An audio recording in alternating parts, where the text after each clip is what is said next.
আসসালামু আলাইকুম। হোমওয়ার্ক শিক্ষা চ্যানেলে আপনাদের সবাইকে স্বাগতম। আশা করি সবাই ভালো আছেন। আমরা অর্ডিনারি ডিফারেনশিয়াল ইকুয়েশন বইয়ের ধারাবাহিক লেকচার দিয়েছি। তারই ধারাবাহিকতায় আজকে আমরা চ্যাপ্টার 7 করব। চ্যাপ্টার 7টা কি? ট্র্যাজেক্টরি। এই ট্র্যাজেক্টরি চ্যাপ্টারের দুইটা ম্যাথ সমাধান করব ইনশাল্লাহ। আচ্ছা, প্রথমে আমরা দেখব উদাহরণ নাম্বার 3। উদাহরণ নাম্বার 3 কি বলা হচ্ছে যে x square minus Y square equal C আয়তকার হাইপারবোলা গোত্রের লম্ব ট্র্যাজেক্টরি গোত্র নির্ণয় করো এবং চিত্র অঙ্কন করো। আসলে আমাদের এটা যদি দেখি, এই অধ্যায়টা অনেক সহজ, ঠিক আছে? এই অধ্যায়টা সাধারণত তুলনামূলকভাবে অনেক সহজ। এটা যেসব গুরুত্বপূর্ণ ম্যাথ আমরা সেসব ম্যাথ করাবো ইনশাল্লাহ। আচ্ছা, তাহলে আমরা এটা সমাধানে যাই। আচ্ছা, দেখুন কি বলা হচ্ছে যে x square minus Y square equal c, এটাকে 1 নম্বর সমীকরণ দিলাম। ওকে, তাহলে 1 নংকে এক্সের সাপেক্ষে অন্তরীকরণ করে পাই। তাহলে এই যে 1 নম্বর যে সমীকরণটা দিলাম, এই সমীকরণটা এখন অন্তরীকরণ করব। তাহলে আমরা একটা অন্তরীকরণের সূত্র জানি যে in DD x of x to the power N, এটাকে আমরা লিখতে পারি N x to the power N minus 1। ঠিক আছে, আমরা একটা সূত্র জানি। তাহলে কি পাওয়ারটা সামনে আসে, তাহলে পাওয়ারটা সামনে নিয়ে আসলাম, তাহলে 2 সামনে আসলো। তারপর কি এক্সটা স্থির রাখলাম। পাওয়ার 1 করে কমবে, ঠিক আছে? এন বলতে 2 আর সূত্রের -1, তাহলে 2 এর থেকে 1 বাদ দিলে কত হয়? 1। এই 1টা আমাদের এখানে লিখতে হয় না, ঠিক আছে? তাহলে এক্স এর সাপেক্ষে নির্ণয় করলাম। এখন ওয়াই এর সাপেক্ষে যখন নির্ণয় করব তখন 2y হবে, কিন্তু যেহেতু ওই এক্স এর সাপেক্ষে আমরা নির্ণয় করতেছি তার কারণে আমরা dy/dx একটা লিখে রাখতে হবে। আর কনস্ট্যান্ট ভ্যালু সি এর ডিফারেন্সিয়েশন 0 হয়ে যায়। এখন 2 কমন নিলে কি এক্স মাইনাস ওয়াই dy/dx, এটা ইকুয়াল 0 পাইলাম। এখন 2x যদি আমরা অপোজিট পার করে দিই তাহলে 0 হয়, তাহলে এটা ইকুয়াল 0। এটাকে আমরা 2 নাম্বার সমীকরণ দিলাম। এখন 2 নংকে dy/dx এর পরিবর্তে মাইনাস dx আছে, এখানে dy/dx এর পরিবর্তে minus dx divided by dy বসিয়ে পাই। এখন এটা আমাদের সব ক্ষেত্রে মনে রাখতে হবে। এই অধ্যায়ের যত ম্যাথ করব, যখন dy/dx থাকবে এর পরিবর্তনে minus dx divided by dy বসাবো, ঠিক আছে? তাহলে এটা বসালে কি পাবো? তাহলে x তো x স্থির, y তো y স্থির, এখানে dy/dx এখানে কি বসাতে হবে? Minus dx divided by dy। এই dx ডিভাইডেড বাই dy বসে দিলাম, এটা ইকুয়াল এই 0 বসে দিলাম। এটা x তো থাকলে মাইনাসে মাইনাসে প্লাস আসছে, তাহলে y dx divided by dy এটা ইকুয়াল 0 পাইতেছি। এখন এই যে পুরো একটা সমীকরণ আছে, এটাকে যদি আমরা dy দ্বারা গুণ করি তাহলে এটার সাথে dy গুণ করলে তাহলে x dy হয়, প্লাস এ ওয়াই তো ওয়াই, এখানে যদি একটা dy গুণ করি তাহলে এই dy কাটা যায়, তাহলে কি এ dx আসে, এটা ইকুয়াল 0 পাইতেছি। এখন আমরা একটা সূত্র জানিছিলাম যে ডিডি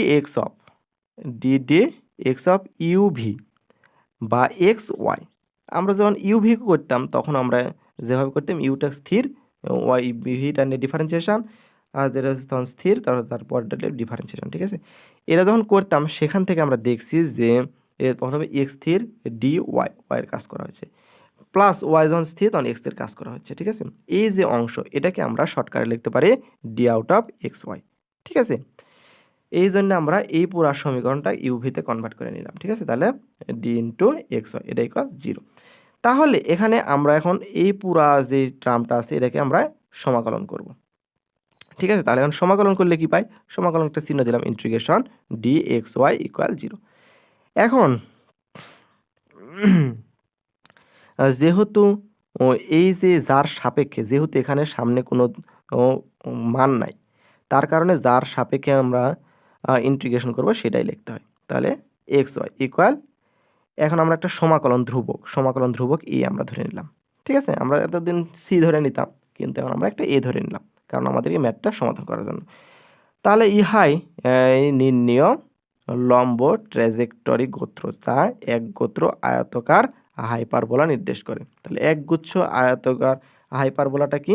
আমরা একটা সূত্রটা লিখে নিই, যে আমাদের বইতে দেওয়া দিয়েছিল এই যে এটা x square minus Y square equal c, এবং আমরা নির্ণয় করলাম কি এটা এক্স ওয়াই ইকুয়াল ই, এই কয়েকটি চিত্র অঙ্কন করা হলো।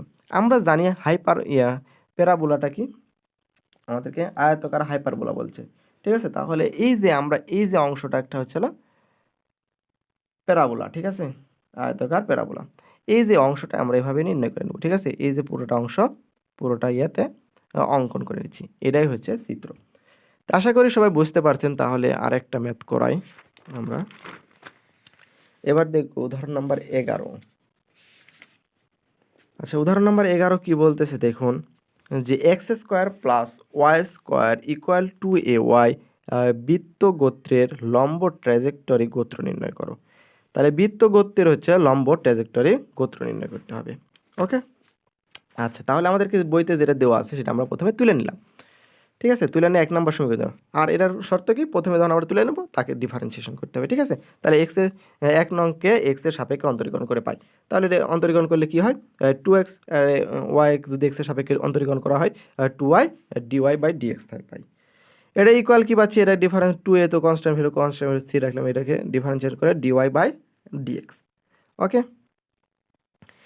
এখানে যা আছে তাই লিখলাম, এখানে যা আছে তাই লিখলাম। ওকে, এখানে একটু কাজ করা হয়েছে যে এই 2 এর মান বসাবো আমরা এখন।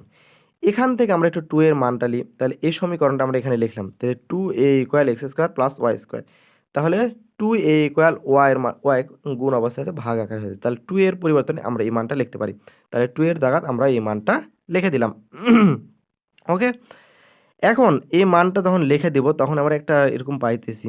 এখন আমরা এই যে উভয় পক্ষে যদি আমরা একটা ওয়াই গুণ করব, এই পুরা টার্মের উভয় পক্ষে আমরা ওয়াই গুণ করব, তাহলে এখানে যদি ওয়াই গুণ করি তাহলে 2x ওয়াই আসতেছে, প্লাস 2y দ্বারা ওয়াই গুণ করলে কি হয়, ওয়াই স্কোয়ার। এখানে ডিওয়াই বাই ডিএক্স আসতেছে, ইকুয়াল এখানে কি আসতেছে, কারণ কি ওয়াই তো আমরা গুণ অবস্থায় লিখলাম, ঠিক আছে।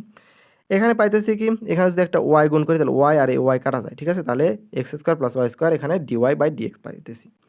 আচ্ছা, এখানে যা আছে এটা স্থির রাখলাম। ওকে, আর এই যে অংশটা যেহেতু এটা ইকুয়ালের বামে আছে, এটাকে আমরা ডাইনে নিয়ে গেলাম, তাহলে এর কি নেগেটিভ চিহ্ন হয়ে যাচ্ছে। আর এটা যা আছে স্থির রাখলাম। ওকে, আচ্ছা, 2xy ইকুয়াল এখানে আমরা কি পাইতেছি, যে এখান থেকেও যেহেতু ডিওয়াই ডিএক্স, এখানেও ডিওয়াই ডিএক্স আছে, তাহলে এটা কমন নেব। তাহলে ডিওয়াই ডিএক্স কমন নিলে কি আছে, x square plus y square minus এখানে কি 2y স্কোয়ার লিখলাম, ঠিক আছে। এটা যা আছে তাই লিখলাম। আমি এটা ইকুয়াল কি পাইতেছি, এখানে মাইনাস 2y স্কোয়ার, এখানে একটা ওয়াই স্কোয়ার, তাহলে একটা বাদ দিলে কি হয়, মাইনাস ওয়াই স্কোয়ার। এই মাইনাস ওয়াই স্কোয়ার লিখলাম, তাহলে এখানে ডিওয়াই বাই ডিএক্স, এটাকে 2 নাম্বার সমীকরণ দিলাম। ওকে, এটাকে আমরা 2 নাম্বার সমীকরণ দিলাম। তাহলে এখন 2 নং এ ডিওয়াই বাই ডিএক্স এর পরিবর্তনে minus dx divided by d y বসিয়ে পাই। কারণ কি আমরা প্রতিবারে এই অধ্যায়ের জন্য জানতাম যে ডিওয়াই বাই ডিএক্স এর পরিবর্তনে মাইনাস ডিএক্স বাই ডিওয়াই বসাবো, ঠিক আছে। এখন তাহলে এই সমীকরণে আমরা বসাই, তাহলে এখানে যা আছে তাই স্থির রাখলাম, এখানে যা আছে স্থির রাখলাম। এখন এটার জায়গায় আমরা এই মানটা বসাবো, তাহলে minus dx divided by DY. Okay, এখানে যা আছে তাই লিখলাম। এখন এখানে একটা মাইনাস কমন এসেছে, তাহলে মাইনাস কমন লিখি, মাইনাসে এ প্লাসে মাইনাস, এই মাইনাস অংশটা পরে লিখলাম, আর মাইনাসে মাইনাসে প্লাস, প্লাস অংশটা সামনে লিখলাম, ঠিক আছে। এখানে যা আছে তাই লিখলাম। এখন এই মাইনাসে মাইনাসে কিন্তু পজিটিভ হয়ে যাচ্ছে, ঠিক আছে। এবার যা স্থির রাখলাম, পজিটিভ হয়ে গেলে কি আসতেছে, এখানে y square minus x square, এখানে ডিএক্স ডিভাইডেড বাই ডিওয়াই পাইতেছি। আচ্ছা, এখন এই যে উভয় পাশে আমরা ওয়াই ইকুয়াল ভি এক্স ধরে নেব, ঠিক আছে। তাহলে ওয়াইয়ের জায়গাতে আমরা ভি এক্স ধরি, তাহলে কি আসতেছে দেখুন। আচ্ছা, এই যে অংশটা আছে সেই অংশটাকে এবার পার করে দেবে, এটাকে আমরা গুণ আকারে পরে এবার গুণ আছে পরে ভাগ হয়ে যাচ্ছে, এটা যা আছে গুণ আছে, গুণ অবস্থায় আবার ভাগ আছে, তাহলে এটা চেঞ্জ হয়ে উল্টে যাচ্ছে, ঠিক আছে। এখন আমরা ওয়াইয়ের জায়গায় ভি এক্স বসাবো, ঠিক আছে। তাহলে ওয়াই ইকুয়াল ভি এক্স যদি বসাই, তাহলে এখানে ওয়াই আছে, তাহলে ভি এক্স, এখানে ওয়াই আছে ভি এক্স এর স্কোয়ার, তাই এখানে ওয়াইয়ের জায়গায় ভি এক্স বসাই দিলাম। ওকে, এখন আমরা ডিডি এক্স অফ ইউভি এর সূত্র জানি, যেহেতু ওই ইউভি এর সূত্র একটা স্থির রাখতে হবে, পরটা নিয়ে কাজ করতে হবে, পরটা স্থির রাখতে হবে, আরটা নিয়ে কাজ করতে হবে, ঠিক আছে। যার কারণে আমরা লিখতেছি V A DD x of x plus x DD x of V, এটা ডিডি এক্স অফ ইউভি এর সূত্র, ঠিক আছে। আর এখান থেকে কি পাইতেছি দেখুন, এটা প্রতিটার সাথে গুণ অবস্থা আছে, তাহলে ভি স্কোয়ার এক্স স্কোয়ার আর minus x square divided by এখানে 2 ইন্টু ভি এক্স স্কোয়ার পাইতেছি। আচ্ছা, এখন আমরা এক্সের সাপেক্ষে এক্সের ডিফারেন্সিয়েশন কী হয় 1 হয়, 1-এর সাথে যদি ভি গুণ করা তাহলে ভি হয়, সেই ভি লিখলাম, এটা যা আছে তাই লিখলাম। এক্স স্কোয়ার কমন নিলে ভি স্কোয়ার মাইনাস 1 আসতেছে, আর নিচে কি 2v এক্স স্কোয়ার পাইতেছি, ঠিক আছে। এই এক্স স্কোয়ার আমরা কাটা দিব, ঠিক আছে, তাহলে কি পাইতেছি, এই v square minus 1 divided by 2v পাইতেছি, আর এটা যা আছে তাই স্থির রাখলাম। ওকে, এখন এটা যা আছে স্থির, এটা যেহেতু পজিটিভ আছে সেহেতু আমরা অপোজিটে পার করে দেবো, ঠিক আছে, তাহলে নেগেটিভ হয়ে যাবে, ঠিক আছে, তাহলে নেগেটিভ অংশ, তাহলে এটা যা আছে স্থির এটাকে এখন লসাগু করবো, তাহলে 2v যদি লসাগু হয় তাহলে এখানে ভি স্কোয়ার মাইনাস 1 আর এটা 2v এর গুণ করলে 2v স্কোয়ার আসতেছে। ওকে, এখন আমরা এখান থেকে কী পাচ্ছি, এটা যা আছে স্থির, এটাকে কী করতেছি, এটা 2v নিচে স্থির থাকতেছে, এখানে এ 2v স্কোয়ার আর এখানে ভি স্কোয়ার, তাহলে -1v স্কোয়ার, তাহলে -1v স্কোয়ার আর এখানে -1 পাইতেছি, ঠিক আছে, এটা আমরা পাইলাম। ওকে, আচ্ছা আচ্ছা, এই অংশটা পেলাম, এখন আমরা এটা স্থির রাখবো, রাখি এখানে একটা মাইনাস কমন নেব, তাহলে কিন্তু এটাকে একটু চেঞ্জ করা যাবে, ঠিক আছে। আচ্ছা, এখন এটা স্থির রাখার পরে মাইনাস কমন নিলে তাহলে সবার মাইনাস দ্বারা গুণ হয়, তাহলে দুইটা পজিটিভ হয়, তাহলে ভি স্কোয়ার প্লাস 1 আর নিচে ভি 2v থাকতেছে, ঠিক আছে। আচ্ছা, এখানে কি থাকতেছে দেখুন, এখন ভি এর অংশটাকে আমরা একত্রে নেব, তাহলে ভি টু ডিভি, আর এটা যেহেতু পুরাটাই ভি এর অংশ, এটাকে আমরা চেঞ্জ করে দিলাম এবারে, ঠিক আছে। তাহলে এটি গুণ আর ভাগ অবস্থায় আছে, তাহলে এটাকে উল্টা যাবে, ঠিক আছে, তাহলে v square plus 1 divide by 2v equal, এখানে কি আছে মাইনাস, তো আগে থেকে আছে এই ডিএক্স, আর এখানে এক্সট্রা গুণ অবস্থায় আছে, ভাগ অবস্থায় ব্যবহৃত হলো। এখন এটা যেহেতু 2v নিচে আছে, এটাকে আবার উল্টায় দেওয়া যায়, ঠিক আছে, তাহলে 2v ডিভি হচ্ছে, তাহলে 2v ডিভি আর নিচে ভি স্কোয়ার প্লাস 1 আসতেছে। এখানে যেহেতু নেগেটিভ আছে, এবার সমানের এপারে নিয়ে আসলে পজিটিভ হয়ে যাবে, positive d x divide by x equal 0। এখন এই রাশি যদি আমরা সমাকলন করি, এই রাশিক যদি আমরা সমাকলন করি তাহলে কি পাবো দেখুন তো, তাহলে আমরা আচ্ছা,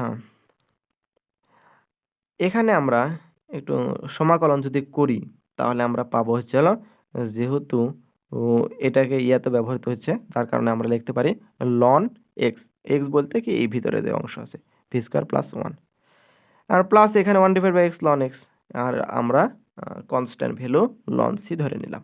ওকে, আচ্ছা, এটা যেহেতু যোগ অবস্থায় আছে সেহেতু গুণ অবস্থায় লেখা যায়, তাহলে লন এটা যা আছে তাই এটার সাথে এক্স গুণ অবস্থায় লিখলাম ইকুয়াল লন সি, তাহলে এই লন লন কাটা গেলে এটা যা আছে তাই এটা ইকুয়াল সি লিখলাম, ঠিক আছে। তাহলে এখানে ভি এর মান কিন্তু আমরা ধরে নিয়েছিলাম, কি মান, ওয়াই ইকুয়াল ভি এক্স, ঠিক আছে, তাহলে ভি ইকুয়াল কি ওয়াই ডিভাইড বাই এক্স, তাহলে ভি এর জায়গা যেখানে থাকবে সেখানে আমরা ওয়াই ডিভাইডেড বাই এক্স বসাবো, ঠিক আছে। তাহলে ভি এর জায়গা y divide by x square তো স্কোয়ার দিলাম প্লাস 1 আর এক্স তো স্থির, এটা ইকুয়াল সি, তাহলে এটা কি প্রতিটার উপর স্কোয়ার আছে, তাহলে y square divide x square plus 1 into x equal c. এটা যদি আমরা লসাগু করি তাহলে কি আসতেছে এক্স স্কোয়ার লসাগু করতেছে, তাহলে y square plus x square into x, এটা ইকুয়াল সি পাইতেছি। ওকে, আচ্ছা, এখন আমরা এখান থেকে কি পাই দেখুন তো, এই এক্স আর এই এক্স স্কোয়ার কাটাকাটি করলে নিচে একটা এক্স থাকতেছে, ঠিক আছে, তাহলে y square plus x square divide by x থাকতেছে, এটা ইকুয়াল সি পাইতেছি। ওকে, তাহলে এখন এটা আর এটা কিন্তু ক্রস গুণন করা যায়, তাহলে এটাকে আমরা সামনে লিখলাম এক্স স্কোয়ার, যেহেতু পজিটিভ আকার আছে অপোজিট করলে সমস্যা নাই, যার কারণে সামনে পিছিয়ে করে লিখলাম, ঠিক আছে। তাহলে x square plus y square equal এই যে সি এক্স, তাহলে ইহাই নির্ণয় লম্ব ট্র্যাজেক্টরি গোত্র। আশা করি সবাই বুঝতে পারছেন। এই অধ্যায়ের আরও কিছু সমাধান আছে, আমরা ধারাবাহিকভাবে আলোচনা করব। আর যারা আমাদের পেড বেসে যুক্ত হতে চান তারা আমাদের ডিসক্রিপশন চেক করে হোয়াটসঅ্যাপ ইমো নাম্বার দেওয়া আছে, যোগাযোগ করে আমাদের কোর্সগুলো নিতে পারেন। খুবই সামান্য মূল্যে আমরা কোর্স দিয়ে যাচ্ছি, অথবা আমাদের ওয়েবসাইটের লিঙ্ক মেনশন করা আছে www.homeworkshikha.blogspot.com, ওয়েবসাইট থেকে আপনারা কোর্সগুলো পারচেজ করতে পারেন, সেখানে দেখতে পারেন মূল্য, ও আমরা খুবই স্বল্প মূল্যে দিয়ে যাচ্ছি। তাহলে আজকের মতো ক্লাসটা এখানে সমাপ্তি করি। আল্লাহ সুবহানাহু ওয়া তাআলা আপনাদের সবাইকে ভালো রাখুন। আসসালামু আলাইকুম ওয়া রাহমাতুল্লাহি ওয়া বারাকাতুহু।